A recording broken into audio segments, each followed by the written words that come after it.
सूरजगढ़ नामक गांव में एक व्यक्ति रहता था जिसका नाम रामशरण था।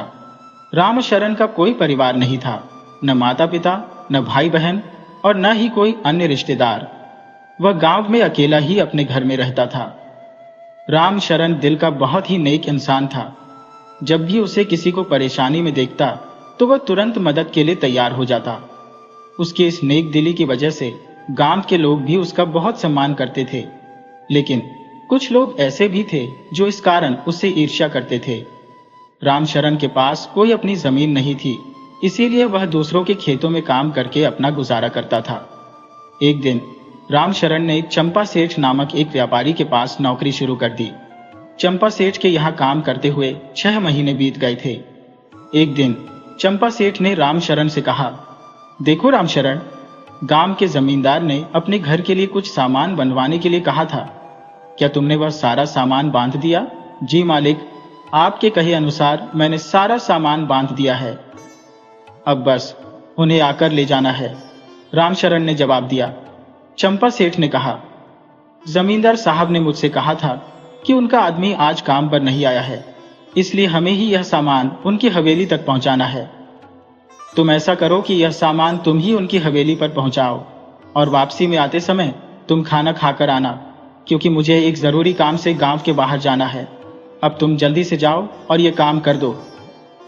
रामशरण ने वह सामान उठाया और जमींदार की हवेली पर छोड़ आया। उसके बाद उसने खाना खाया और दुकान पर वापस लौट आया।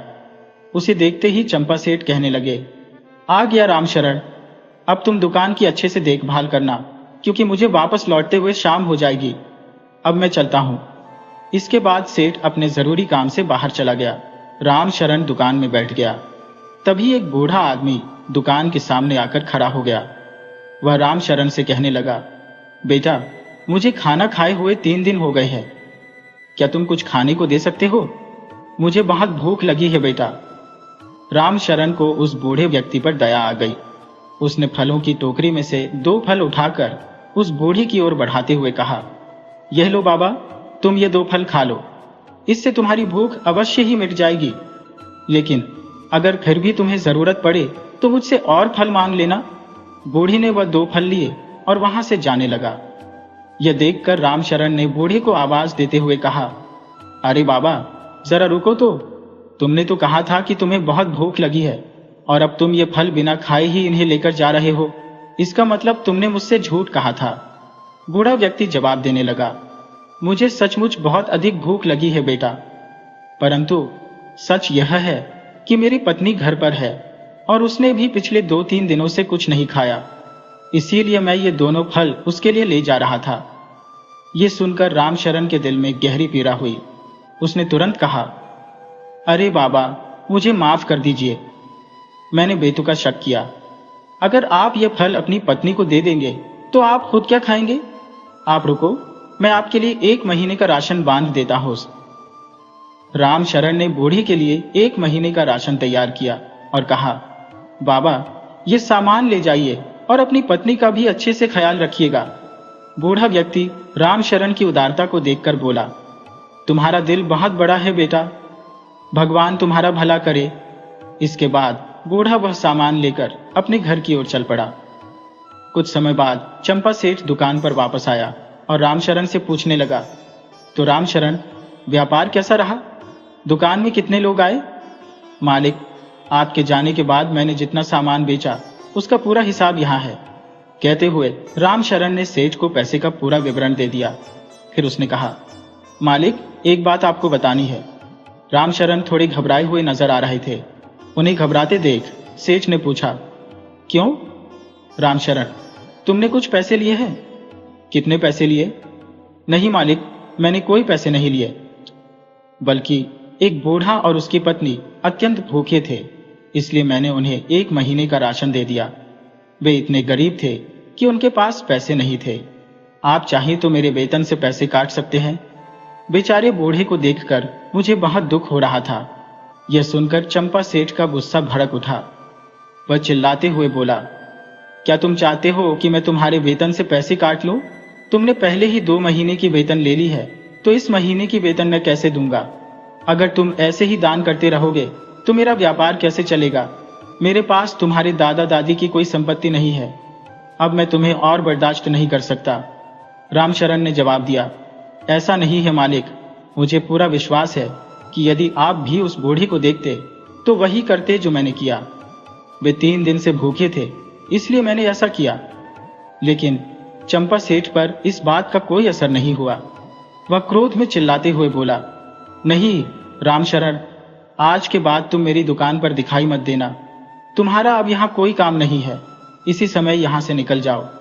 एक बात याद रखो, अब कभी भी मुझे अपना चेहरा मत दिखाना। आखिरकार चंपा सेठ ने रामशरण को धक्के देकर दुकान से बाहर निकाल दिया। अब रामशरण के पास कोई काम नहीं था और यह खबर पूरे गांव में फैल गई। रामशरण को देखकर सभी लोग उसकी ओर से खिसकने लगे थे। यहाँ तक कि उसके पुराने मित्र भी उसे देखते ही अपने रास्ते बदल लेते थे। उन्हें लगता था कि कहीं रामशरण उनसे पैसे न मांग ले। अपने मित्रों के इस व्यवहार को देखकर रामशरण का दिल बहुत टूट गया, लेकिन अब कुछ किया भी नहीं जा सकता था। उसने गांव के कई निवासियों से मदद मांगी कि कोई उसे काम दिलवा दे, लेकिन कोई भी उसकी सहायता के लिए तैयार नहीं था। रामशरण पूरा दिन काम की तलाश में इधर उधर भटकता रहता था। आखिरकार एक दिन जब वह काम ढूंढने के लिए जा रहा था, तभी किसी ने उसे पुकारा। यह आवाज एक बूढ़े व्यक्ति की थी। अरे सुनो बेटा। रामशरण ने पलट कर देखा। वही बूढ़ा व्यक्ति था जिसे उसने 1 महीने पहले राशन दिया था। बूढ़ा कहने लगा, अरे बेटा, तुम यहाँ कैसे घूम रहे हो? क्या तुम्हारा घर आसपास है? नहीं बाबा, मेरा घर तो यहाँ से बहुत दूर है, लेकिन मैं काम की तलाश में भटकते भटकते यहाँ पहुँच गया हूँ।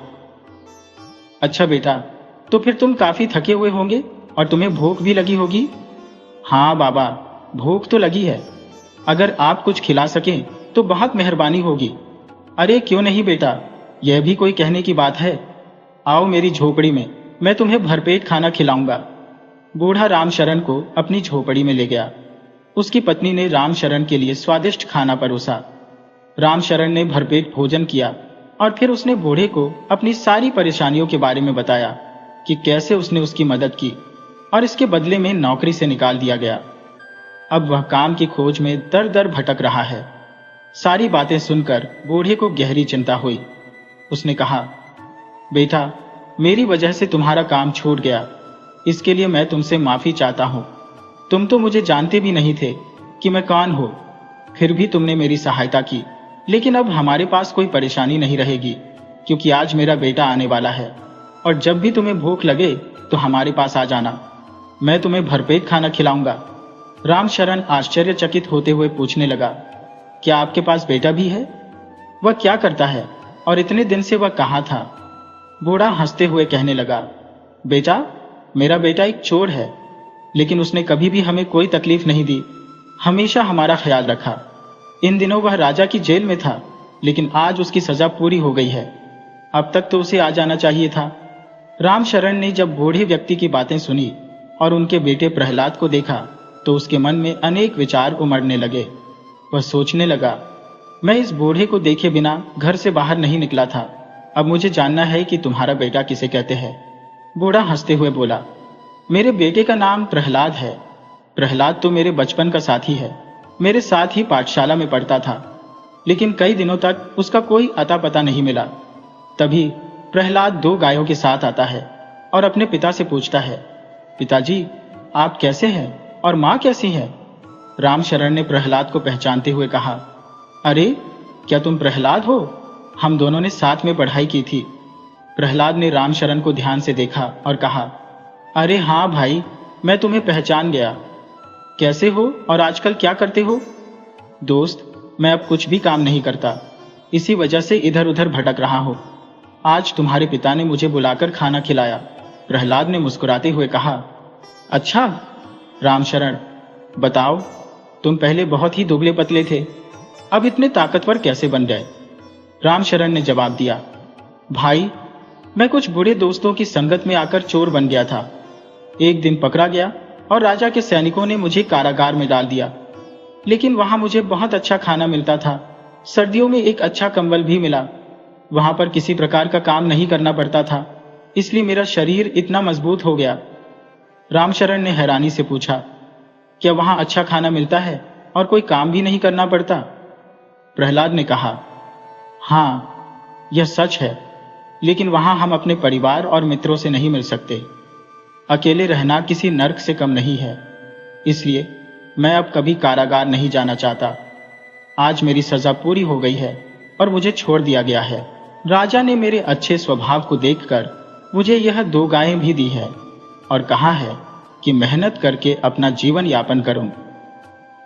फिर रामशरण वहां से चलने लगा और कहा, ठीक है मित्र, अब मैं चलता हूं। रामशरण के जाने के बाद उसने पास के एक गांव में काम की खोज शुरू की। कई लोगों से सहायता मांगी, लेकिन कहीं से भी काम नहीं मिला। इससे उसका मन बहुत ही दुखी और थका हुआ हो गया। रामशरण एक पेड़ के नीचे बैठ गया और सोचने लगा कि ईमानदारी से काम करने के बावजूद भी उसे कोई काम नहीं मिल रहा। तभी प्रहलाद की बातें उसके मन में गूंजने लगी कि कारागार में बिना काम किए खाना मिलता है। उसने सोचा, क्यों न मैं भी कारागार में पहुंच जाऊं, जहां अच्छा खाना मिलेगा, कोई काम भी नहीं करना पड़ेगा और सोने के लिए एक अच्छा बिस्तर भी मिलेगा। लेकिन इसके लिए उसे चोरी करनी पड़ेगी और इससे किसी को दुख होगा, जो रामशरण को स्वीकार्य नहीं था। उसे किसी को दुखी करना मंजूर नहीं था। एक दिन रामशरण के मन में अचानक एक योजना कौंधी। अपने मन की गहराइयों में एक चालाक योजना बनाकर वह राजा के महल की ओर बढ़ने लगा। रास्ते में उसने एक लकड़ी अपने साथ ले ली। जब वह महल के पास पहुंचा तो एक पहरेदार उसकी निगाहबानी कर रहा था। रामशरण ने अपनी लकड़ी से पहरेदार पर हमला किया। पहरेदार आग बबूला हो गया और रामशरण को पकड़कर कहा, इतनी हिम्मत तुझमें कि तू मुझसे लकड़ी से मारता है? तू देख, तुझे इसकी सजा कैसे मिलती है। मैं अभी तेरी अक्ल ठिकाने लगाता हूं। रामशरण को पहरेदार को मारने के आरोप में 6 महीने की कारागार की सजा सुनाई गई। अब रामशरण कारागार में था। वहां उसे समय पर खाना मिलने लगा और कुछ दिनों बाद उसे वहां का जीवन अच्छा लगने लगा। उसने सोचा कि बाहरी दुनिया की तुलना में कारागार तो कहीं बेहतर है। यह कम से कम उसे भोजन मिलता है और रहने के लिए भी यह जगह बुरी नहीं है। बाहरी दुनिया में काम की तलाश में इधर उधर भटकना पड़ता था। कारागार की तुलना में यहाँ की शांति और सुकून उसे बहुत भाए। अब उसने तय कर लिया कि वह अपना पूरा जीवन यहीं बिताना चाहता है। 6 महीने के बाद उसकी सजा समाप्त हो गई और एक पहरेदार ने उसे कहा, रामशरण, आज तुम्हारी सजा पूरी हो गई है। तुम्हें कारागार से रिहा किया जा रहा है। मुझे उम्मीद है कि तुम बाहर जाकर कोई अच्छा काम करोगे और एक अच्छा जीवन बिताओगे। सजा समाप्त होने पर भी रामशरण बिल्कुल खुश नहीं था। उसने कहा, इतनी जल्दी 6 महीने पूरे हो गए, लेकिन मैं बाहर नहीं जाना चाहता। मैं तो यहीं कारागार में रहना चाहता हूं। पहरेदार ने जवाब दिया, रामशरण, तुम्हारी सजा समाप्त हो चुकी है। अगर मैं तुम्हें यहां रखूंगा तो मेरी नौकरी खतरे में पड़ जाएगी। इस स्थिति में तुम्हें कारागार से बाहर जाना ही पड़ेगा। रामशरण को अपनी इच्छा के विरुद्ध कारागार से बाहर आना पड़ा। बाहर आने के बाद उसने सोचा कि अब उसे फिर से काम की तलाश में दर दर भटकना पड़ेगा। भले ही वह ईमानदारी से काम करे, उसे निकाल दिया जाएगा, और यदि किसी को पता चलेगा कि वह 6 महीने कारागार में था तो उसे कहीं भी काम मिलने की संभावना नहीं है। उसने ठान लिया कि उसे किसी भी कीमत पर कारागार में लौटना होगा। अब उसने सोचा, मैं ऐसा क्या करूं कि मुझे वापस कारागार में डाल दिया जाए। रामशरण ने कुछ समय तक गहन सोच विचार के बाद एक नई योजना बनाई। वह पुनः राजमहल की ओर बढ़ा। महल पहुंचकर उसने देखा कि महाराज छत पर विचर रहे थे। राजा को छत पर देखा तो रामशरण ने सोचा कि यह अवसर है। यदि वह एक पत्थर उठाकर राजा को चोट पहुंचाता है तो उसे सजा के रूप में कारागार में डाल दिया जाएगा और इस बार उसे लंबी और कठोर सजा मिलेगी। यह विचार कर रामशरण ने एक पत्थर उठाया और राजा की ओर फेंक दिया, लेकिन पत्थर राजा को लगा नहीं और पास जाकर गिर पड़ा। राजा ने रामशरण की इस हरकत को देख लिया था। रामशरण ने पुनः पत्थर उठाकर राजा की ओर उछाला। राजा का क्रोध भड़क उठा और उसने छत से चीखते हुए कहा, अरे मूर्ख, तुम कौन हो? सिपाही, जल्दी जाओ और इस आदमी को पकड़कर मेरे सामने पेश करो। सिपाही ने राजा के आदेश का पालन करते हुए रामशरण को पकड़कर उसके सामने हाजिर कर दिया। राजा ने पूछा, भाई, तुम कौन हो और मेरे ऊपर पत्थर क्यों फेंका? एक सिपाही ने जवाब दिया, महाराज, यह आदमी पहले भी लकड़ी से हमले कर चुका है और 6 महीने की कारागार की सजा काट चुका है। राजा ने पूछा, तुम ऐसा क्यों कर रहे हो? क्या तुम्हारा मानसिक संतुलन बिगड़ गया है? क्या तुम नहीं जानते कि एक राजा को चोट पहुंचाने की सजा क्या हो सकती है? रामशरण ने उत्तर दिया, महाराज, यही तो मैं जानता हूं। आप मुझे कारागार में डाल देंगे, ये मेरी योजना है, इसलिए मैंने पत्थर फेंका। मैं चाहता हूं कि आप मुझे अधिक से अधिक और लंबी सजा दें। कृपया मुझे कारागार में डाल दें। राजा ने आश्चर्यचकित होकर कहा, तुम पागल लगते हो। कारागार में रहना कोई सुखद स्थिति नहीं है। यहां से बाहर आने के लिए लोग तरसते हैं और तुम यहां जाने की सोच रहे हो। तुम्हारे साथ ऐसा क्या हुआ है? रामशरण ने बड़ी ही निराशा और गहरी पीड़ा के साथ राजा से कहा, महाराज, मैं क्या बताऊं आपको। मैं एक सजग और ईमानदार व्यक्ति हूं। बस कुछ लोगों की मदद करने के कारण मुझे काम से निकाल दिया गया। गांव गांव, गली गली भटकने के बावजूद कहीं भी कोई काम नहीं मिला। मेरी भूख और पीड़ा को समझने वाला कोई भी नहीं है। इसलिए मैंने सोचा कि कारागार में समय पर भोजन मिल जाता है और एक छत भी मिल जाती है। इसी कारण मैंने कारागार में जाने का निर्णय किया, परंतु चोरी जैसा अपराध करके नहीं, क्योंकि मैं किसी को दुखी नहीं करना चाहता। इसीलिए मैंने आप पर पत्थर फेंका था ताकि मुझे कारागार में डाल दिया जाए। कृपया मुझे कारागार में डाल दें। इसके बाद रामशरण ने राजा को विस्तार से अपनी पूरी कहानी सुनाई, जिसमें बताया कि किस प्रकार उसके कठिन समय में उसके मित्र भी उसका साथ छोड़ चुके थे। राजा ने सारी बातें सुनने के बाद सोचा कि रामशरण कोई बुरा आदमी नहीं है। वह बस अपनी भूख मिटाने और सुरक्षित रहने के लिए कारागार जाना चाहता है। उसके भले स्वभाव और दूसरों की सहायता की आदत के कारण लोग उसे पसंद नहीं करते। राजा ने कहा, देखो, तुम सिर्फ पेट की भूख शांत करने के लिए कारागार जाना चाहते हो। मुझे लगता है तुम्हें कारागार की नहीं, बल्कि एक सम्मानजनक काम की आवश्यकता है। मैं तुम्हें आज ही अपने शाही बगीचे में माली की नौकरी पर रखता हूं। यदि तुम मन लगाकर काम करोगे तो तुम्हें किसी चीज की कमी नहीं होगी। क्या तुम्हें यह मंजूर है? राजा की बात सुनते ही रामशरण की आंखों में आंसू भर आए, लेकिन उसने उन्हें छुपाते हुए कहा, महाराज, मैं मेहनत से कमाए हुए भोजन का आदर करता हूं। आपने मुझे अपने महल में नौकरी दी, इससे अधिक क्या हो सकता है? मैं आपको कभी शिकायत का मौका नहीं दूंगा और पूरी मेहनत से काम करूंगा। ठीक है, तो आज से तुम अपने काम पर लग जाओ और भविष्य में कभी कारागार जाने का ख्याल भी मत करना।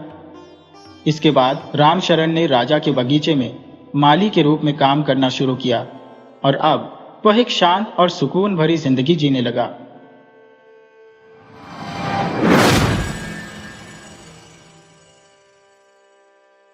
कई साल पहले की बात है। गंगाराम पटेल, जो कि एक प्रतिष्ठित व्यापारी था, तीर्थ यात्रा की तैयारी कर रहा था। उसके साथ उसका वफादार नौकर बुलाकी भी चलने वाला था। गंगाराम पटेल एक समझदार और अनुभव से परिपूर्ण व्यक्ति थे। बुलाकी ने उनसे कहा, सेठ जी, मैं आपके साथ चलने को तैयार हूं, लेकिन एक शर्त है। अगर आप मेरी शर्त मानेंगे तो ही मैं आपके साथ जाऊंगा। सेठ जी, जो अब उम्र दराज हो चले थे, अपने साथ किसी सहारे को आवश्यक समझते थे, इसलिए उन्होंने कहा, ठीक है, बताओ क्या शर्त है तुम्हारी? तब बुलाकी ने कहा, यात्रा के दौरान अगर मैं आपसे कोई सवाल पूछूं तो आपको उसका उत्तर देना होगा। अगर आप ऐसा नहीं करेंगे तो मैं वापस लौट जाऊंगा। सेठ जी ने सहमति जताते हुए कहा, मुझे मंजूर है, लेकिन तुम एक दिन में सिर्फ एक ही सवाल पूछोगे और हमारी बाकी बातचीत को सवालों में नहीं गिना जाएगा। बुलाकी ने कहा, ठीक है सेठ जी, जैसा आप कहें। दोनों ने इस पर सहमति बना ली और फिर एक घोड़े पर सवार होकर तीर्थ यात्रा के लिए निकल पड़े। दिन बीतता गया और रात की घनी चादर चारों ओर फैलने लगी। एक नगरी के करीब पहुंचकर सेठ जी ने कहा, बुलाकी, आज की रात हम यहीं ठहरते हैं। दोनों ने यह निर्णय किया और अपना तंबू लगाने लगे। तंबू लगाने के बाद बुलाकी ने कहा, सेठ जी, मैं नगर से कुछ खाने पीने का सामान लेकर आता हूं। बुलाकी ने सेठ जी से कुछ पैसे लिए और नगर की ओर चल पड़ा। जब बुलाकी नगर के मुख्य द्वार पर पहुंचा तो उसने देखा कि वहां एक बकरा बंधा हुआ है। नगर में प्रवेश करने वाले सभी लोग उस बकरे के सिर पर 5 जूते मारकर अंदर जा रहे थे। यह देखकर बुलाकी हैरान रह गया, लेकिन नगरी में प्रवेश तो करना ही था।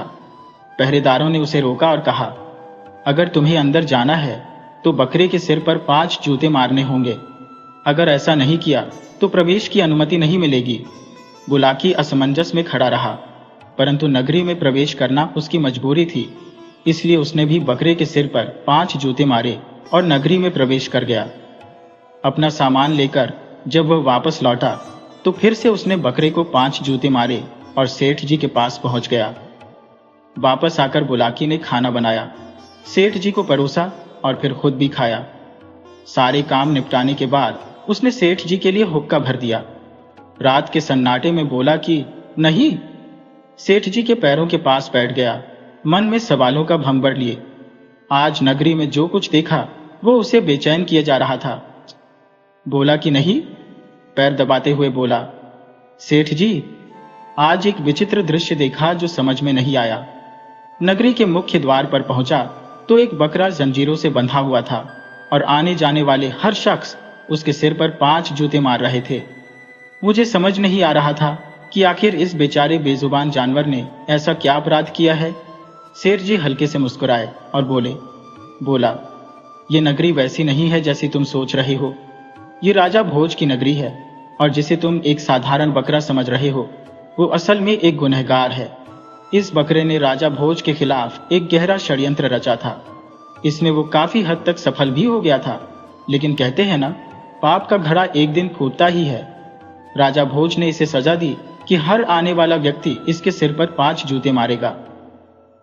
बोला ने उत्सुकता से पूछा, लेकिन सेठ जी, आखिर इस बकरे ने क्या किया था? सेठ जी ने कहानी को विस्तार से समझाते हुए कहा, राजा भोज को 14 विद्याओं का ज्ञान था। वो बेहद बुद्धिमान शासक थे जिन्हें अपनी विद्वता पर गर्व था, लेकिन एक बाजीगर ने उनकी 14 विद्याओं का घमंड तोड़ दिया। एक दिन एक बाजीगर अपनी पत्नी के साथ राजा भोज की नगरी में आया और लोगों से निवेदन किया कि उसका खेल देखा जाए। लोगों ने उसे सलाह दी कि राजा के दरबार में जाओ, अगर राजा को तुम्हारा खेल पसंद आया तो इनाम भी मिलेगा। बाजीगर ने सोचा कि राजा भोज के सामने खेल दिखाने का अवसर बहुत बड़ा है और वह महल की ओर चल पड़ा। महल पहुंचने पर उसे द्वारपालों ने बताया कि राजा व्यस्त है, थोड़ा इंतजार करना पड़ेगा। बाजीगर और उसकी पत्नी इंतजार करने लगे। अंततः राजा भोज बाहर आए। बाजीगर ने राजा के सामने हाथ जोड़कर कहा, महाराज, मैं एक छोटा सा बाजीगर हूं, गांव गांव जाकर अपनी कला का प्रदर्शन करता हूं। मेरी तमन्ना थी कि एक दिन आपके सामने अपनी कला दिखाऊं। राजा भोज, जो अपनी 14 विद्याओं के घमंड में डूबे थे, हंसकर बोले, तो मुझे क्या दिखाएगा? मैं तो 14 विद्याओं का ज्ञाता हूं।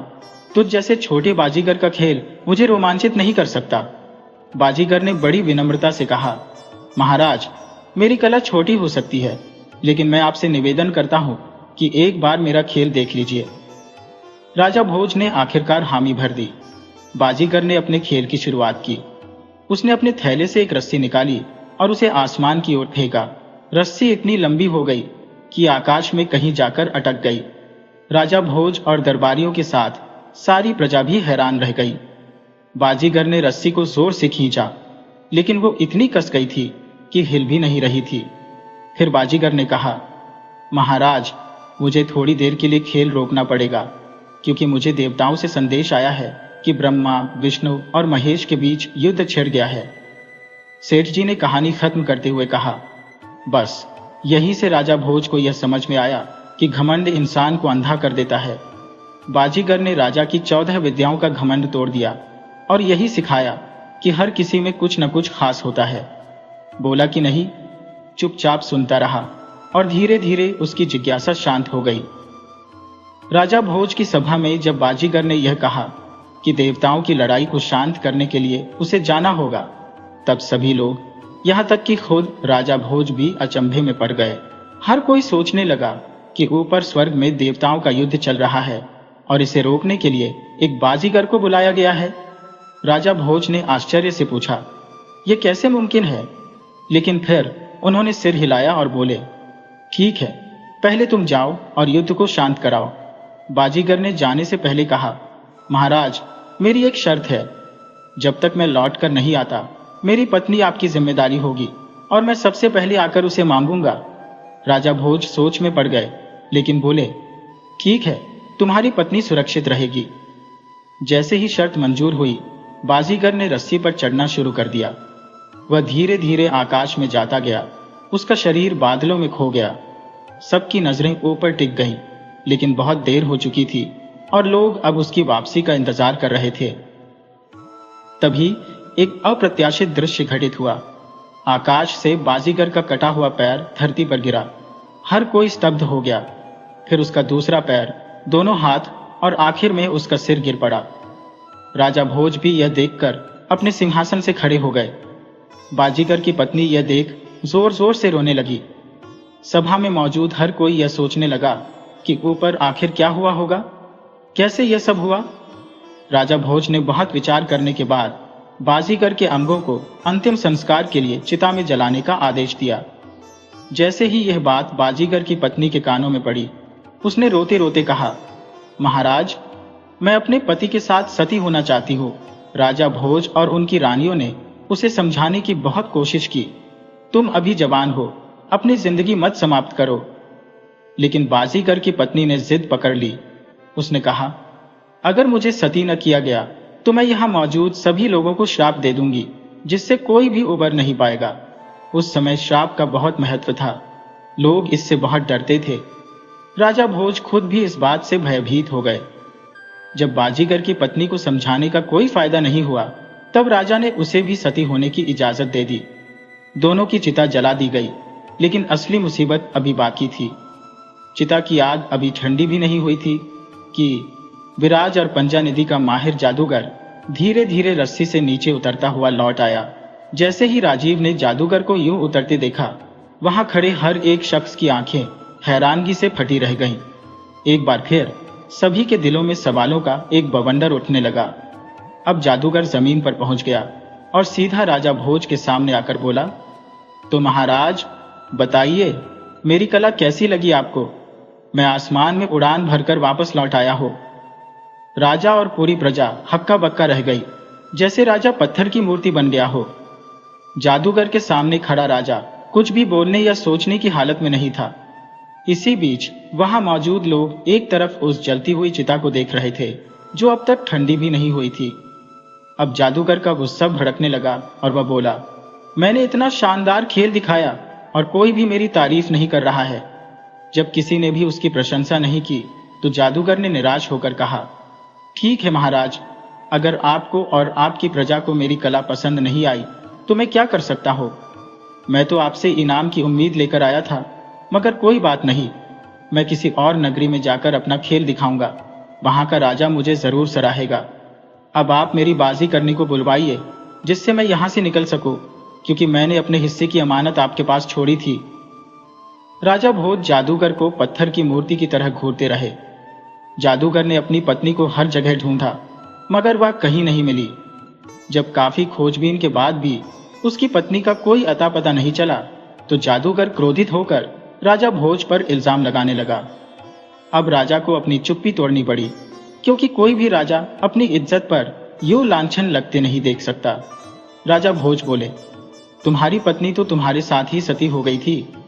राजा ने जादूगर को पूरी घटना बताई, मगर जादूगर तैश में आकर बोला, महाराज, आप झूठ बोल रहे हैं। जरूर आपने मेरी पत्नी को कहीं छुपा दिया है। राजा भोज ने शांत स्वर में कहा, भला मैं तुम्हारी पत्नी को क्यों छुपाऊंगा? तुम्हारी पत्नी के साथ मेरा कोई लेना देना नहीं है। लेकिन जादूगर मानने को तैयार नहीं था। वह कहने लगा, आप मेरी पत्नी को अपनी रानी बनाना चाहते थे। मेरी बाजी करनी रूपमती है, जैसी स्त्री संसार में कहीं नहीं, और आपकी कोई भी रानी उसकी बराबरी नहीं कर सकती। आप चरित्रहीन राजा है। सारी प्रजा यह सुनकर अवाक रह गई। राजा भोज बार बार समझाने की कोशिश करते रहे कि उन्होंने कुछ भी गलत नहीं किया, मगर जादूगर अपनी बात पर अड़िग रहा। अंततः जादूगर ने चुनौती दी, महाराज, अगर मैं आपकी महल से अपनी पत्नी को ढूंढ निकालूं, तो क्या आप अपना राज्य मुझे दे देंगे? राजा भोज ने गंभीर स्वर में कहा, यदि तुम ऐसा कर पाओ तो मैं सारा राजपाट तुम्हारे नाम कर दूंगा। जादूगर ने अपने कदम महल की ओर बढ़ाए। जैसे ही वह महल के अंदर दाखिल हुआ, उसने जोर से पुकारा, बाजी करनी, आओ, हम चलें। ऊपर से एक आवाज आई, आती हूँ जी। बाजी करनी महल के एक कक्ष से बाहर निकली और जादूगर के पास आकर खड़ी हो गई। उसे देखकर राजा भोज और महल के सभी लोग दंग रह गए। जादूगर ने राजा भोज की ओर घूरते हुए कहा, महाराज, अब क्या सफाई देंगे? मेरी पत्नी तो आपके महल से ही बाहर आई है।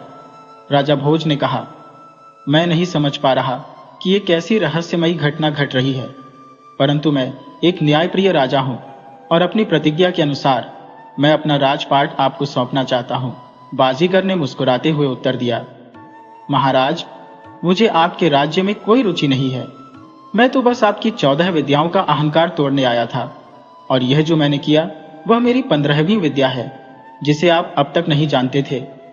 जब बाजीगर ने अपने असली स्वरूप का प्रदर्शन किया तो वहां उपस्थित लोगों के मन में उठने वाले सवालों का बवंडर शांत हो गया। बाजीगर के रूप में जो व्यक्ति खड़ा था वह और कोई नहीं, स्वयं भगवान शिव और माता पार्वती थे। भगवान शिव और माता पार्वती के अंतर्ध्यान होने के बाद राजा भोज गहरे विचारों में डूब गए। वह सोचने लगे कि यह 15वीं विद्या कितनी अद्भुत और अज्ञात है, जिसने उनके अभिमान को चूर चूर कर दिया। अब राजा के सामने एक नई चुनौती थी, इस विद्या को कैसे सीखा जाए। अचानक राजा भोज को ध्यान आया कि भगवान शिव और माता पार्वती तो उनसे काफी दूर जा चुके हैं। उन्होंने तुरंत अपने सिंहासन से उठकर महल से बाहर दौड़ लगाई और उसी दिशा में बढ़ चले जहां भगवान शिव और माता पार्वती जा रहे थे। दूर से उन्होंने उन्हें देखा और पास पहुंचकर उनके चरणों में गिर पड़े। राजा भोज ने कहा, हे कृपा निधान, मेरी समस्या का समाधान कीजिए। भगवान शिव ने उत्तर दिया, महाराज, आप तो 14 विद्याओं के स्वामी हैं। आपके नाम का डंका दूर दूर तक बजता है, फिर आपको क्या परेशानी हो सकती है? राजा भोज ने विनम्रता से कहा, हे कृपा निधान, मुझसे बहुत बड़ी भूल हो गई, कृपया मुझे क्षमा करें। आगे से मैं ऐसा अहंकार अपने मन में कभी नहीं लाऊंगा। भगवान शिव ने कहा, अब बताओ महाराज, तुम मुझसे क्या चाहते हो? राजा भोज ने उत्तर दिया, हे भगवान, मैं 15वीं विद्या सीखना चाहता हूं, कृपया मेरा मार्गदर्शन करें। भगवान शिव ने गंभीरता से कहा, राजन, यह विद्या सीखना इतना सरल नहीं है। यह एक अत्यंत कठिन और जटिल प्रक्रिया है। इसे सीखने का कोई समय निश्चित नहीं है। पता नहीं इसमें कितना समय लगेगा। तब तक राज्य का संचालन कैसे होगा? अच्छा यही होगा कि तुम 15वीं विद्या सीखने का विचार त्याग दो। राजा भोज ने दृढ़ता से कहा, नहीं महाराज, चाहे कार्य कितना भी कठिन क्यों ना हो, मैं उसे करूंगा। चाहे कितना भी समय लगे, मैं समय निकाल लूंगा। कृपया मुझे रास्ता दिखाइए। भगवान शिव ने कहा, तो ठीक है, यहां से बहुत दूर हिमालय की ओर एक घना और भयावह जंगल है। उस जंगल के बीच में एक सिद्ध पुरुष बाबा अमर गुरु की कुटिया है। उस कुटिया को तुम्हें ढूंढना होगा। ध्यान रखना, जंगल में घोड़ा नहीं जा सकता। तुम्हें घोड़े को जंगल के बाहर छोड़ना पड़ेगा और शेष यात्रा पैदल तय करनी होगी। बाबा अमर गुरु तपस्या में लीन मिलेंगे। उनके चरणों में जाकर गिर जाना और 15वीं विद्या सिखाने का अनुरोध करना। हाँ, एक बात ध्यान रखना, बाबा स्वभाव से बहुत कठोर हैं। अगर वे तपस्या में लीन हो तो उनकी तपस्या भंग मत करना, नहीं तो वे क्रोधित हो सकते हैं। बाबा की तपस्या पूर्ण होने का धैर्यपूर्वक इंतजार करना। यदि बाबा को दया आ गई तो वे तुम्हें 15वीं विद्या अवश्य सिखाएंगे। इतना कहकर भगवान शिव और माता पार्वती अंतर्ध्यान हो गए। भगवान शिव और माता पार्वती के अंतर्ध्यान होने के बाद राजा भोज वापस अपनी नगरी आए और अपने विश्वासपात्र मंत्रियों की एक सभा बुलाई। उन्होंने मंत्रियों को आगे की योजना समझाते हुए कहा, देखो, मैं एक अत्यंत आवश्यक कार्य के लिए राज्य से दूर जा रहा हूं। मेरे अनुपस्थित रहने के दौरान आप सभी मिलकर राज्य का कार्य संभालना। प्रजा को कोई कष्ट न हो, इसका विशेष ध्यान रखना, क्योंकि मुझे वापस आने में कितना समय लगेगा इसका कोई अनुमान नहीं है। इसलिए आप सभी अपने अपने कार्य पूरी निष्ठा और ईमानदारी से करना। मंत्रियों को समझाकर राजा महल की ओर चल दिए। राजा भोज की 2 रानियां थी। एक का नाम सत्यवती और दूसरी का नाम भानुमति था। सत्यवती अपने पति के प्रति अत्यंत समर्पित और पवित्र थी। वह महाराज के दर्शन के बिना अन्न जल ग्रहण नहीं करती थी। दूसरी ओर रानी भानुमति के आचरण पर कुछ संदेह था। उसका चरित्र सत्यवती के विपरीत था। राजा भोज पहले रानी सत्यवती के कक्ष में गए और बोले, रानी, मैं एक अत्यंत महत्वपूर्ण कार्य के लिए कुछ समय के लिए नगरी छोड़कर जा रहा हूं। मुझे नहीं पता कि मुझे लौटने में कितना समय लगेगा।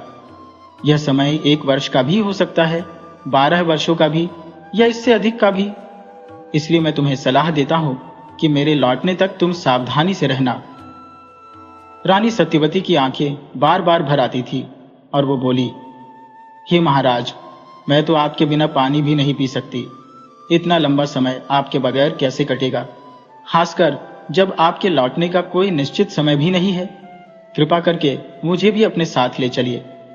राजा भोज ने धीरे से उत्तर दिया, नहीं रानी, मैं आपको साथ नहीं ले जा सकता। जिस कार्य के लिए मैं जा रहा हूं वहां महिलाओं का प्रवेश वर्जित है। आप मेरे साथ चलकर मेरी यात्रा में बाधा नहीं डालेंगी, यही मेरा आपसे अनुरोध है। सत्यवती ने आंसू पोंछते हुए कहा, महाराज, आप तो जानते ही हैं कि आपके दर्शन किए बिना मैं भोजन या पानी तक नहीं ग्रहण करती, भले ही मेरी जान क्यों न चली जाए। राजा भोज ने हल्की मुस्कान के साथ कहा, इसका हल मेरे पास है। मैं इस दीवार पर अपनी तस्वीर बना देता हूं। आप इस तस्वीर को भोग लगाकर भोजन कर लेना। राजा भोज ने खुद की हूबहू तस्वीर दीवार पर बना दी। सुबह होते ही राजा भोज अपने सफर की तैयारी करने लगे। जाने से पहले उन्होंने सत्यवती को बुलाया और समझाते हुए कहा, देखो रानी, मैं जिस काम के लिए जा रहा हूं वो बहुत कठिन और उलझन भरा रास्ता है। मुझे नहीं पता कि मेरे साथ क्या हो सकता है, इसलिए मैं आपको अपनी मूंछ का एक बाल देकर जा रहा हूं। इसे संभाल कर रखना। जब मैं वापस आऊंगा तो सबसे पहले आपसे यही मूंछ का बाल मांगूंगा। तभी आप समझेंगे कि मैं ही असली राजा भोज हूं। लेकिन इस बात को गुप्त रखना, किसी को न बताना। रानी ने वो मूंछ का बाल संभालकर एक डिब्बे में रख लिया और उसे गुप्त स्थान पर छिपा दिया। राजा भोज ने अपनी यात्रा शुरू करने से पहले अपने पुराने साथी नाई को बुलाने का आदेश दिया। सैनिकों ने तुरंत नाई तक संदेश पहुंचाया। जैसे ही नाई को पता चला कि उसे राजा भोज ने बुलाया है, वह बिना देर किए दौड़ा दौड़ा आया। राजा भोज ने नाई को सारी योजना बताई और कहा, हमें कुछ समय के लिए राज्य से दूर जाना होगा, इसलिए तुम्हें भी मेरे साथ चलना होगा। नाई ने सिर हिलाते हुए कहा, जैसी आपकी आज्ञा महाराज। फिर राजा भोज ने 2 घोड़े मंगवाए और जरूरी सामान लेकर हिमालय की ओर सफर शुरू कर दिया।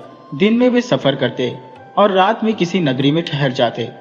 नाई का काम था बाजार से सामान लाना और राजा भोज के लिए खाना बनाना। इस तरह राजा भोज और नाई की यात्रा लगातार चलती रही।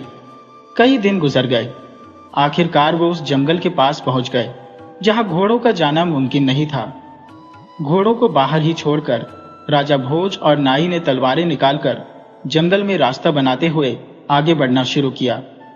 लंबी यात्रा के बाद आखिरकार वो बाबा अमरा गुरु की कुटिया के पास पहुंच गए। राजा भोज ने देखा कि कुटिया का दरवाजा सुनहरे रंग का था और उसके चारों ओर रंग बिरंगे फूल खिले हुए थे। कुटिया के अंदर से धूनी का धुआं उठ रहा था और बाबा वृक्षाला पर बैठे ध्यान में लीन थे। राजा भोज और नाई बाबा के सामने थोड़ी दूरी पर हाथ जोड़े बैठे रहे। 1 सप्ताह बीत गया, लेकिन बाबा ने अपनी आंखें नहीं खोली। राजा भोज ने कहा, जब तक बाबा आंखें नहीं खोलते हम आश्रम की सफाई कर देते हैं। दोनों ने आश्रम की सफाई शुरू कर दी। वे जंगल से लकड़ियां इकट्ठा करके धूनी के पास रखने लगे और नए फूलों से आश्रम को सजाया। 1 महीना बीतने के बाद बाबा अमरा गुरु ने अपनी आंखें खोली और सामने बैठे राजा भोज और नाई को देखा, जो जिज्ञासा भरी नजरों से उनकी ओर देख रहे थे। बाबा ने कहा, बच्चा, मेरे पास आओ और अपना परिचय दो। तुमने इस घने जंगल को पार किया है। यहाँ कोई साधारण इंसान नहीं आ सकता। इतने कष्ट उठाकर तुम यहाँ पहुंचे हो तो जरूर कोई महत्वपूर्ण काम होगा। राजा भोज और नाई बाबा के पास गए और चरणों में बैठकर राजा भोज ने कहा, हे महाराज, मैं राजा भोज हूँ। बड़ी आशा से आपके पास आया हूँ। कृपा करके मेरी समस्या का समाधान कीजिए। बाबा ने पूछा, बच्चा, क्या समस्या है? राजा भोज बोले, महाराज, मैं 15वीं विद्या सीखने आया हूँ। कृपा करके मुझे इसका ज्ञान प्रदान करें। बाबा ने गंभीरता से कहा, बालक, तू एक बड़ी समस्या लेकर आया है, लेकिन एक बात बता, तुझे मेरा पता किसने बताया? राजा भोज बोले। महाराज, एक बाजीगर ने। बाबा ने कहा, ठीक है, परंतु इस विद्या को सीखना हर किसी के बस की बात नहीं है। इसमें बहुत कठिनाइयां आएंगी। क्या तू उन कठिनाइयों का सामना कर पाएगा?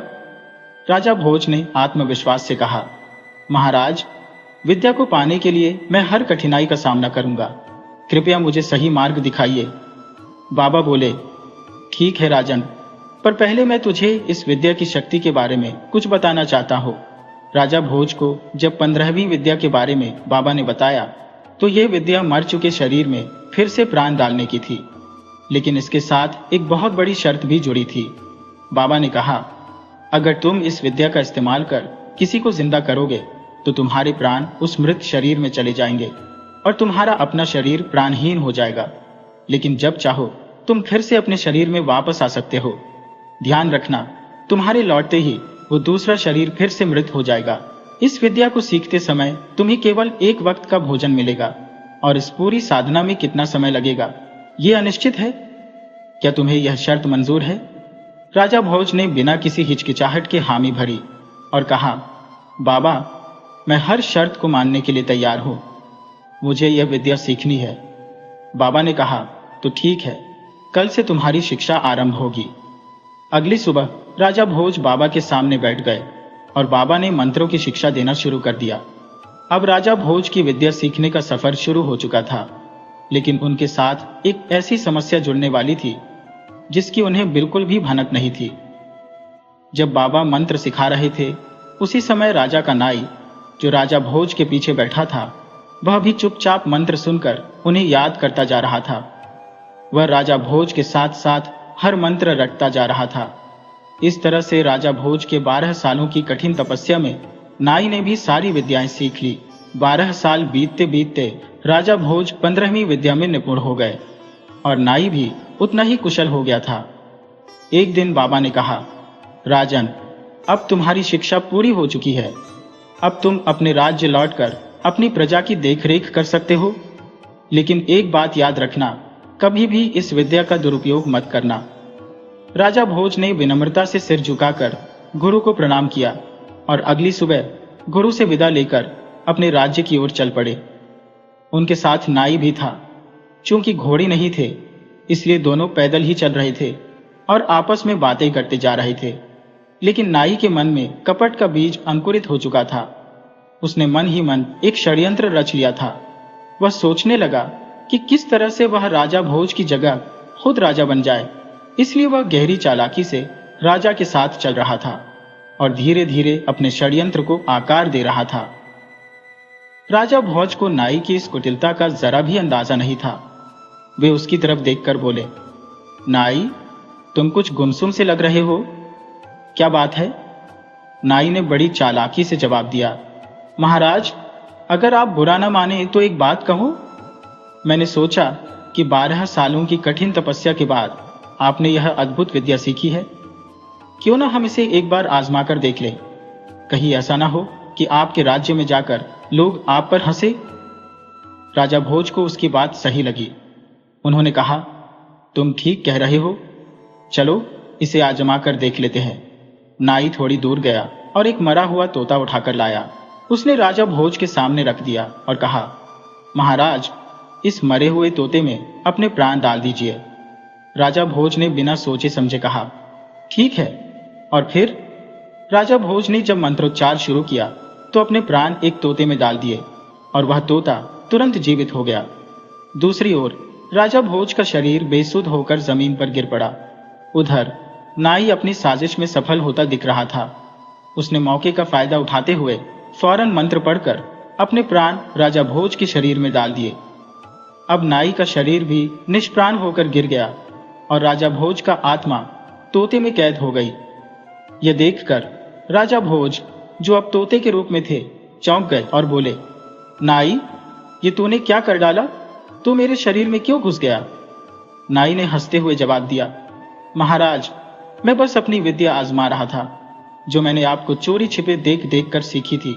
राजा भोज का गुस्सा 7वें आसमान पर था। वह बोले, नाई, तूने अपनी सीमाओं को पार किया है, ये बड़ा अपराध है। तुझे दरबार में सख्त सजा दी जाएगी। अब तू फौरन मेरे शरीर को खाली कर और वापस अपने शरीर में लौट जा। नाई हाका मारते हुए बोला, महाराज, क्या आप मुझे मूर्ख समझते हैं? मैं इतनी आसानी से इस सुनहरे मौके को गंवाने वाला नहीं हूं। मुझे तो आखिरकार राजा बनने का मौका मिला है और इसे मैं बिल्कुल नहीं छोड़ूंगा। आप तो अब एक मामूली तोते हैं, आपका मुझसे क्या बिगड़ सकता है? मैं अब वही सारे ऐश आराम भोगूंगा जो एक राजा के हिस्से में आते हैं। फिर नाई ने अपनी चाल को अंजाम देने की सोचते हुए उस तोते को पत्थर से मारने की कोशिश की जिसने राजा भोज के प्राण बस रहे थे, मगर बेचारा तोता यानी राजा भोज अपनी जान बचाने के लिए वहां से उड़कर एक ऊंचे पेड़ की टहनी पर जा बैठा। वहां से वह नाई को देख रहा था और मन ही मन सोच रहा था, जिस पर मैंने इतना भरोसा किया उसी ने मुझे धोखा दे दिया। अब मैं क्या कर सकता हूं? तोता उदास होकर बैठ गया और रोने लगा। उधर नाई, जो अब राजा भोज के शरीर में था, लकड़ियां और सूखी घास इकट्ठा करने लगा। उसने अपने बेसुध पड़े शरीर को जला दिया ताकि कोई उसकी असलियत न पहचान सके। अब धोखेबाज नाई पूरी तरह से राजा भोज का रूप धारण कर चुका था और राजा भोज को एक तोते के रूप में जंगल में भटकने के लिए छोड़ दिया। नाई लगातार पैदल चलता हुआ राजा भोज की नगरी के द्वार पर जा पहुंचा। पहरेदारों ने जैसे ही राजा भोज के शरीर को देखा, वे दौड़कर दरबार में सूचना देने पहुंचे। राजा के वापस लौटने की खबर सुनते ही दरबार के सभी मंत्री और सदस्य खुशी से उछल पड़े। वे बैन बाजे, फूल मालाएं और ढेरों आदर सत्कार का सामान लेकर राजा के स्वागत के लिए दौड़ पड़े। नाई, जो अब राजा भोज बना हुआ था, महल के द्वार पर पहुंचा, जहां नौकरानियां आरती की थाली लेकर स्वागत के लिए खड़ी थी।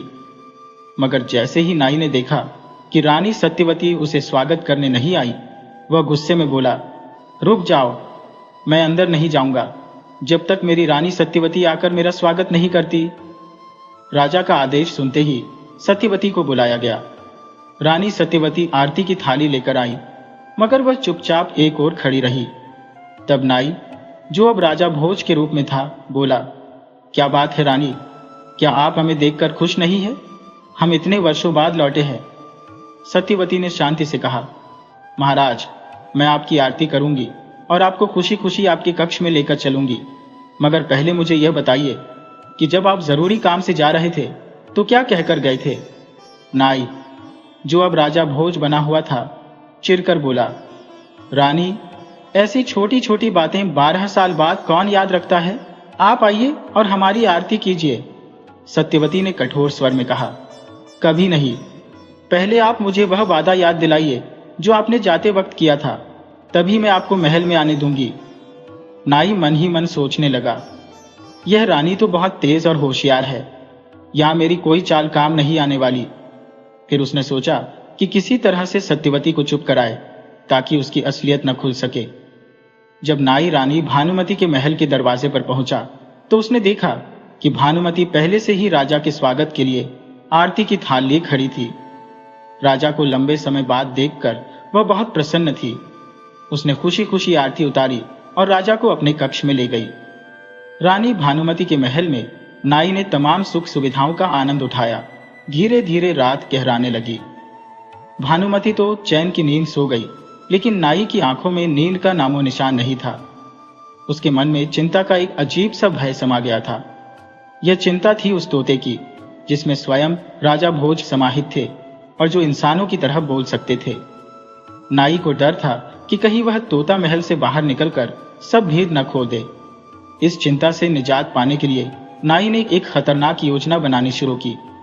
दूसरी तरफ राजा भोज, जो अभी भी एक तोते के रूप में उसी घने जंगल में भटक रहे थे, वे बेचारे भूख और प्यास के मारे इधर उधर भटकते रहे। पानी की तलाश में वे एक बावड़ी तक पहुंच गए जहां 99 तोते पहले से ही थे। उन तोतों ने देखा कि एक नया तोता आया है और वह बहुत प्यासा लग रहा है। वह बेचारा लगातार पानी पिए जा रहा था। नया तोता देखकर सभी तोते खुश हो गए और आपस में बातें करने लगे। चलो दोस्तों, इससे दोस्ती कर लेते हैं। अगर ये हमारा साथी बन गया तो हम पूरे 100 हो जाएंगे। फिर सारे तोते राजा भोज बने उस तोते के पास आए और अपनी तोतों की भाषा में उससे बातचीत करने लगे। चूंकि राजा भोज 15 विद्याओं के ज्ञाता थे, वे तोतों की भाषा समझ सकते थे।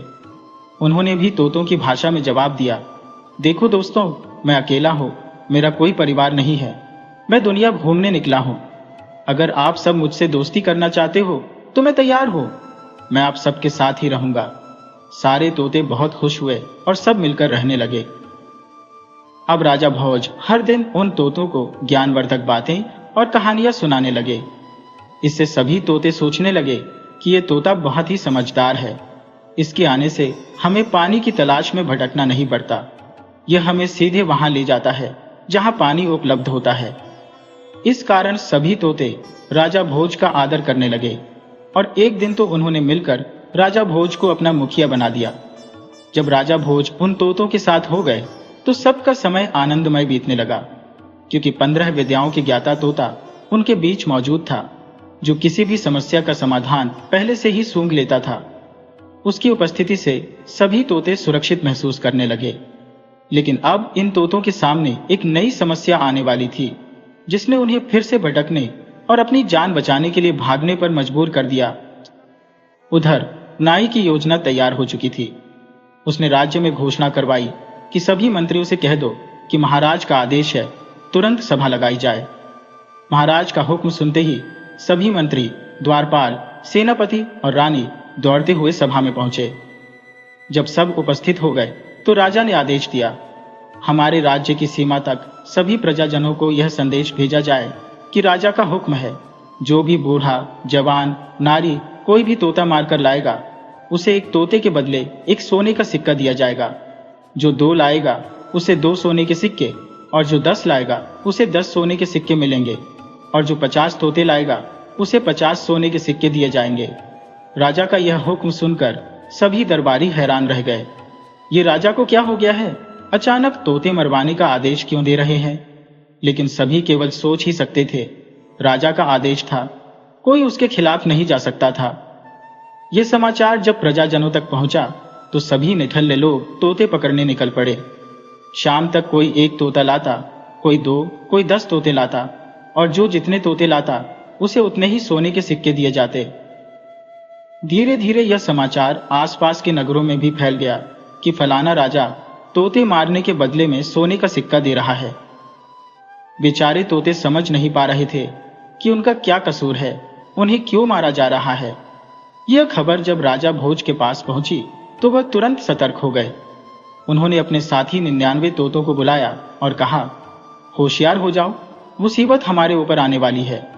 सारे तोते बेचारे डर गए और राजा भोज बने तोते की ओर उम्मीद भरी निगाहों से देखने लगे। उन्होंने कहा, प्रधान जी, हम आपके सुझाव के अनुसार ही काम करेंगे, कृपया करके हमें मार्गदर्शन दीजिए। अब राजा भोज ने 99 तोतों की सुरक्षा का भार अपने कंधों पर ले लिया।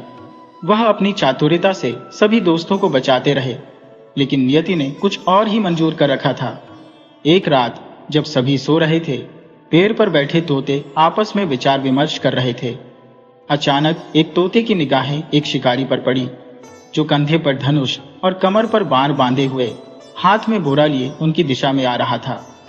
उसने तुरंत राजा भोज, जो उनके प्रधान थे, को इसकी सूचना दी।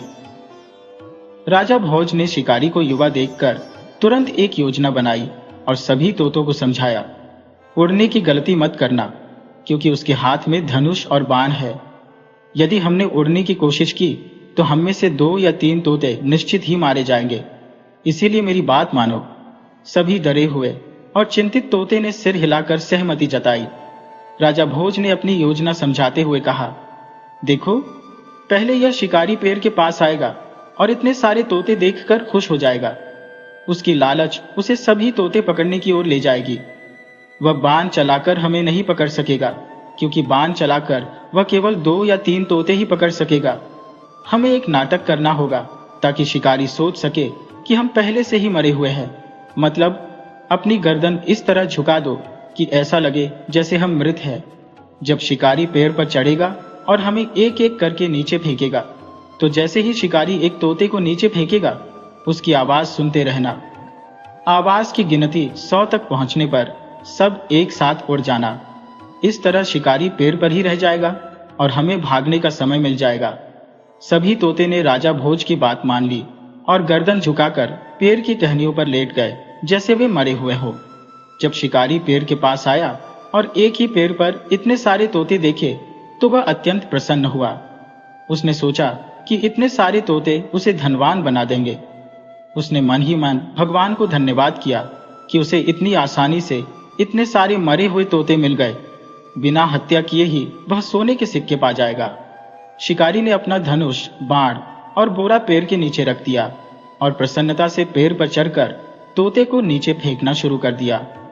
जैसे जैसे वह एक एक तोते को नीचे फेंक रहा था, आवाज की गिनती बढ़ती जा रही थी। गिनती 99 तक पहुंच गई और अंतिम बचे थे राजा भोज। शिकारी ने उन्हें भी नीचे फेंकने ही वाला था कि अचानक वह धरती पर गिर पड़ा।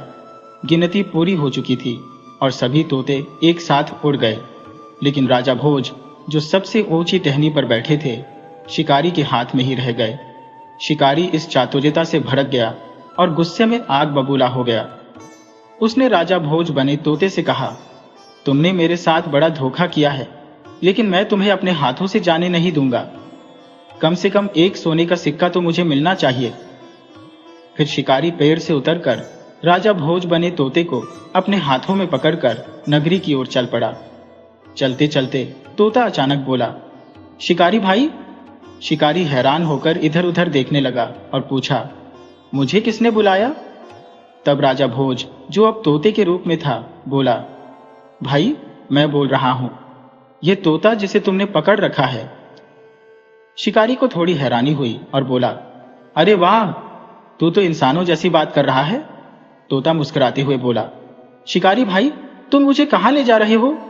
शिकारी बोला, मैं तुझे राजा के पास ले जा रहा हूं। राजा मुझे इसके बदले एक सोने का सिक्का देगा। तोता तुरंत बोला, भाई राजा के पास मत ले जाओ, मेरी जगह मुझे किसी सेठ के पास ले चलो और मैं तुम्हें 10 सोने के सिक्के दिलवाऊंगा। शिकारी चौंकते हुए बोला, 10 सोने के सिक्के? तोता बोला, हाँ बिल्कुल, सेठ से मैं तुझे 10 सोने के सिक्के दिलवा दूंगा। शिकारी ने सोचा कि यह सौदा बेहतर है और बोला, ठीक है, तुझे एक बड़े सेठ के पास ले चलता हूं। शिकारी खुशी से तोते को लेकर एक अमीर सेठ के पास पहुंचा।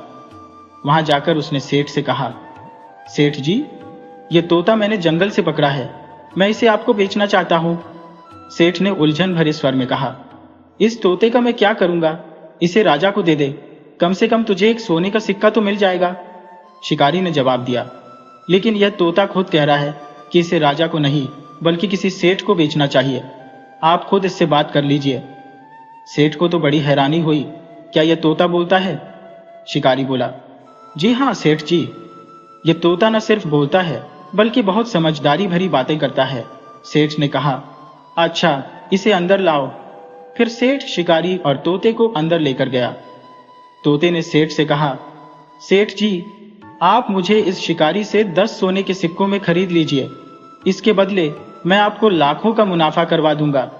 अगर आप मुझे नहीं खरीदेंगे तो शिकारी मुझे राजा को दे देगा और राजा मुझे मार डालेगा। सेठ को विश्वास नहीं हुआ, लेकिन फिर भी उसने सोचा कि यह बात कुछ हटके है। उसने 10 सोने के सिक्के निकालकर शिकारी को दे दिए। शिकारी खुशी खुशी वहां से चल दिया, लेकिन तोते ने जाते वक्त उससे कहा, शिकारी, किसी को मत बताना कि तुमने मुझे किस सेठ को बेचा है। अब सेठ ने तोते से पूछा, भाई तू कैसे मेरी लाखों की कमाई करवाएगा? तोता बोला, सेठ जी, जैसा मैं कहता हूं वैसा आप करते जाइए, देखिएगा आपके पास दौलत की बारिश होगी। तोते ने पहले सेठ को गुड़ खरीदने की सलाह दी। उसने कहा, अगले हफ्ते गुड़ का भाव दोगुना हो जाएगा, जितना हो सके गुड़ खरीद लो। सेठ ने उसकी बात मानी और सारे शहर का गुड़ खरीद लिया। हफ्ते भर बाद सचमुच गुड़ का दाम दोगुना हो गया और सेठ ने वही गुड़ दोगुने दाम पर बेच दिया। इस मुनाफे से सेठ बहुत खुश हुआ। उसने सोचा, यह तोता सच में बड़ा होशियार है। अब वह रोज तोते से सलाह लेने लगा। तोता कभी उसे रुई खरीदने को कहता तो कभी लोहे में निवेश करने की सलाह देता। धीरे धीरे सेठ की तिजोरियां भरने लगी। एक दिन सेठ बोला, भाई तेरी वजह से मैं इतना अमीर हो गया हूं, आज तू जो भी चाहे मुझसे मांग ले, मैं तेरे लिए कुछ भी करने को तैयार हूं। तोता यह सुनकर उदास हो गया। उसकी आंखों में आंसू आ गए। सेठ ने उसकी उदासी देखी और कहा, भाई तू रो क्यों रहा है? मुझे माफ कर दे। मैंने अपनी कमाई के चक्कर में कभी तेरे दुख दर्द नहीं पूछे। अब तू मुझे अपनी कहानी सुना। तोते ने कहा, सेठ जी, मैं कोई साधारण तोता नहीं हो, बल्कि राजा भोज हो। फिर उसने सेठ को अपनी पूरी कहानी सुनाई, कैसे नाई ने उसे धोखा दिया और कैसे वह अब इस तोते के शरीर में कैद है। सेठ यह सुनकर दंग रह गया। वह राजा भोज के पैरों में गिर पड़ा और बोला, महाराज, मुझसे बहुत बड़ी गलती हो गई, कृपया मुझे माफ कर दीजिए। मैंने इतने बड़े महाराज को एक साधारण नौकर की तरह रखा, कृपया मुझे माफ करें और यदि मेरे लायक कोई सेवा हो तो मुझे बताएं। तोते ने कहा, आपकी कोई गलती नहीं है, मुझे मेरे कर्मों का फल मिला है, लेकिन अगर आप कुछ कर सकते हैं तो मुझे किसी भी तरह से रानी सत्यवती के पास पहुंचा दें, आपकी बड़ी कृपा होगी। सेठ ने कहा, ठीक है महाराज, मैं किसी भी तरह से आपको रानी सत्यवती के पास पहुंचाऊंगा, चाहे मुझे कितने भी खतरों का सामना क्यों न करना पड़े। सेठ अपने वचन के अनुसार राजा भोज बने तोते को रानी सत्यवती से मिलाने के लिए बेताब था। एक दिन उसने योजना बनाई और तोते को अच्छी तरह छिपाकर राजा भोज की नगरी की ओर चल पड़ा। 4 दिन की यात्रा के बाद वह राजा भोज की नगरी में पहुंच गया और सत्यवती के महल के बाहर जाकर बैठ गया। मसला इतना गंभीर था कि वह किसी को भी इसके बारे में नहीं बता सकता था। सेठ को बेहद सावधानी से कदम उठाने पड़े, लेकिन अब करे क्या। महल के अंदर जाना उतना ही मुश्किल था जैसे किसी गरीब आदमी के लिए किसी बड़े सेठ से मिलना। सेठ महल के बाहर बैठा रहा, उम्मीद लगाए कि भगवान कोई रास्ता निकालेंगे। अचानक सेठ ने देखा कि एक दासी महल से बाहर आई। सेठ ने तुरंत दिमाग दौड़ाया और समझा कि अब आगे का काम यही दासी कर सकती है। वह उसके पास भागा और दासी से कहा, बहन, कृपया मेरा एक काम कर दीजिए, मुझे किसी तरह से एक बार रानी सत्यवती से मिलवा दीजिए। दासी गुस्से में बोली, क्या कह रहे हो? मैं रानी सत्यवती से तुम्हें क्यों मिलवाऊं? हमारी रानी के इतने बुरे दिन नहीं आए कि वह राह चलते किसी से भी मिले। चले जाओ यहां से। सेठ ने विनम्रता से कहा, कृपया यह संदेश रानी तक पहुंचा दीजिए कि एक सेठ बहुत दूर से पैदल यात्रा करते हुए एक गंभीर समस्या लेकर आपसे मिलने आया है। इसके बदले में आपको 50 सोने के सिक्के दूंगा। 50 सोने के सिक्कों का नाम सुनते ही दासी के चेहरे पर चमक आ गई। उसने मन ही मन सोचा, इतने से काम के 50 सोने के सिक्के मिल रहे हैं तो इसमें क्या हर्ज है। दासी बोली, ठीक है, लेकिन पहले मुझे 50 सोने के सिक्के दो, तभी मैं रानी के पास जाकर तुम्हारा संदेश पहुंचाऊंगी। सेठ ने तुरंत 50 सोने के सिक्के उसे थमा दिए। सिक्के अपने पल्लू में बांधकर वह दौड़ती हुई रानी सत्यवती के पास गई और बोली, महारानी, एक सेठ बहुत दूर से पैदल सफर करते हुए आपसे मिलने आया है। शायद वह किसी बेहद गंभीर समस्या पर विचार करना चाहता है। यदि आप अनुमति दें तो मैं उसे बुलाऊं। रानी सत्यवती ने कहा, ठीक है, उसे हमारे पास लेकर आओ। दासी दौड़ कर गई और सेठ को रानी सत्यवती के महल के भीतर ले आई। जब सेठ रानी के सामने पहुंचा तो रानी ने देखा कि उसकी आंखों में आंसू छलक रहे थे। उसने हाथ जोड़कर रानी से विनती की, रानी, मैं आपसे अकेले में 1 मिनट बात करना चाहता हूं। रानी सत्यवती, जो कि एक कोमल हृदय की महिला थी, किसी अनजान व्यक्ति की आंखों में आंसू देखकर उनका कलेजा पसीज गया। रानी ने तुरंत सभी दासियों और पहरेदारों को वहां से जाने का आदेश दिया। जैसे ही सब बाहर गए, सेठ ने अपनी चादर हटाई और तोता बने राजा भोज को बाहर निकाला। सेठ ने कहा, महारानी, ये कोई और नहीं बल्कि स्वयं राजा भोज है। किसी अनजान व्यक्ति के मुख से ये शब्द सुनते ही रानी का हृदय जोर जोर से धड़कने लगा। वह इस पहेली को समझ नहीं पा रही थी कि राजा भोज एक तोता कैसे हो सकते हैं। रानी के मन में सवाल बढ़ते जा रहे थे। एक क्षण के लिए वह मौन हो गई। फिर सेठ ने धीरे से कहा, रानी, अब आप ही संभालिए, मेरा काम यही समाप्त होता है, बाकी की बात राजा भोज आपको बताएंगे।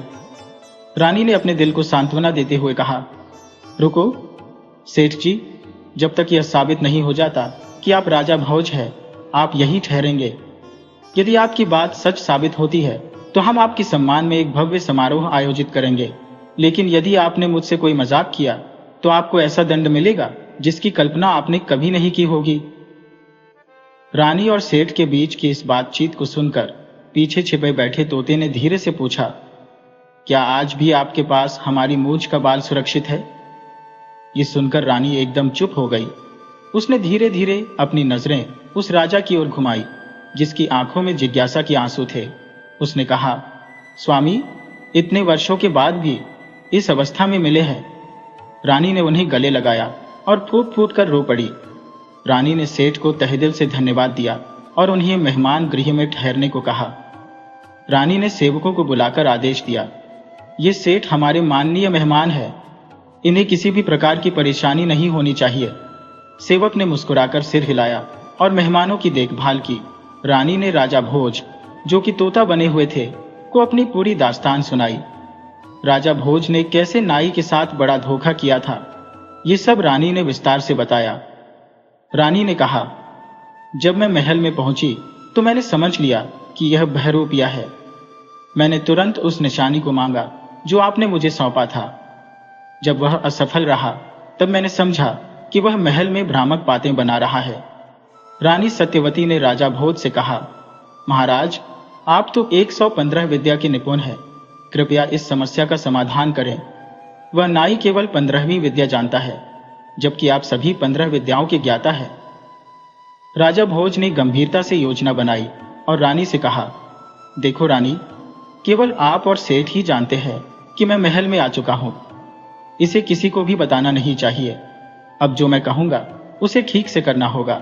रानी ने कहा, जी महाराज, आप जो भी कहेंगे मैं वही करूंगी। कृपया मुझे आगे की योजना बताइए।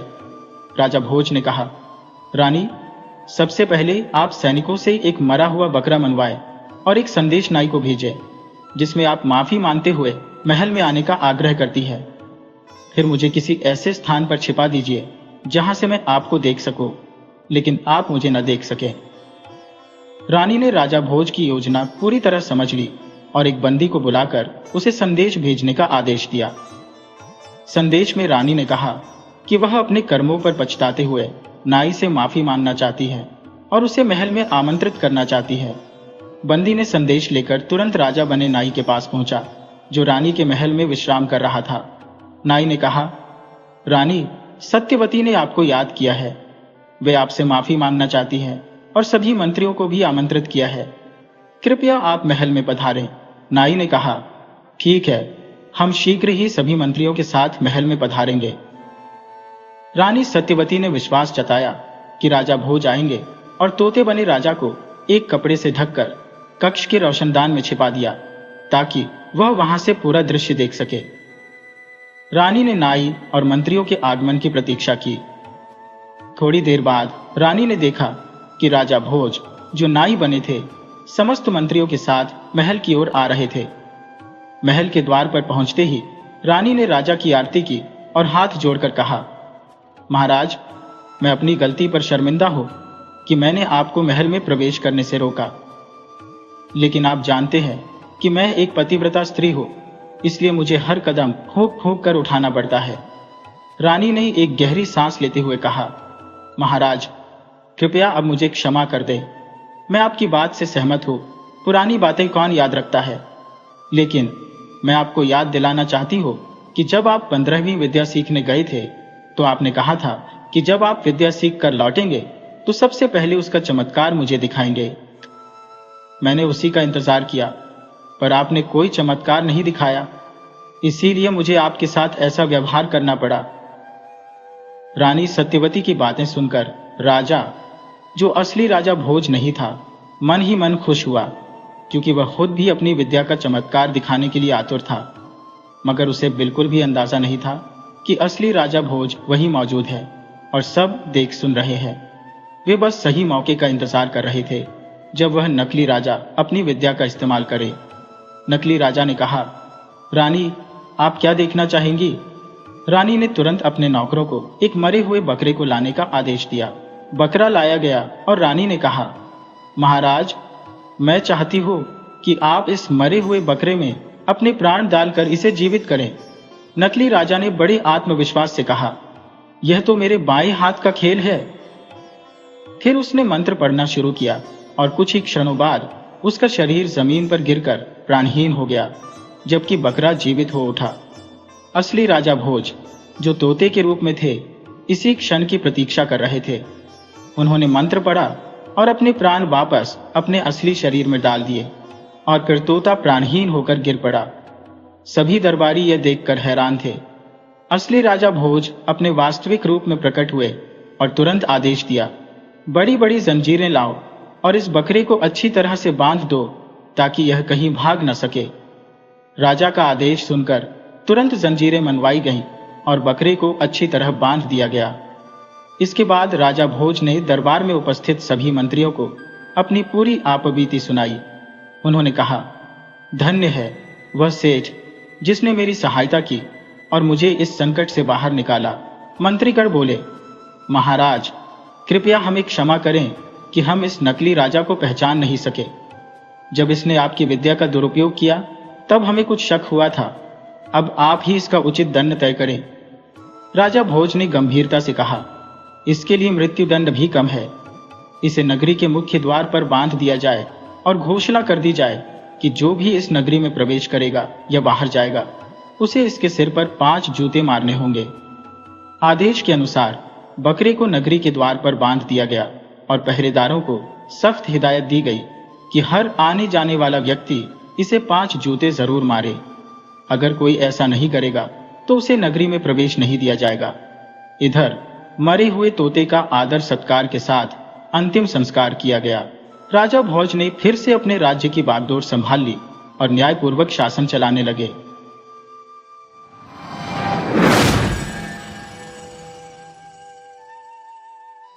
वीडियो अच्छी लगी हो तो इसे लाइक करें और ऐसी ही मज़ेदार कहानियों के लिए चैनल को सब्सक्राइब करें और बेल आइकन दबाएं। ज़्यादा से ज़्यादा अपने दोस्तों को शेयर करें। धन्यवाद।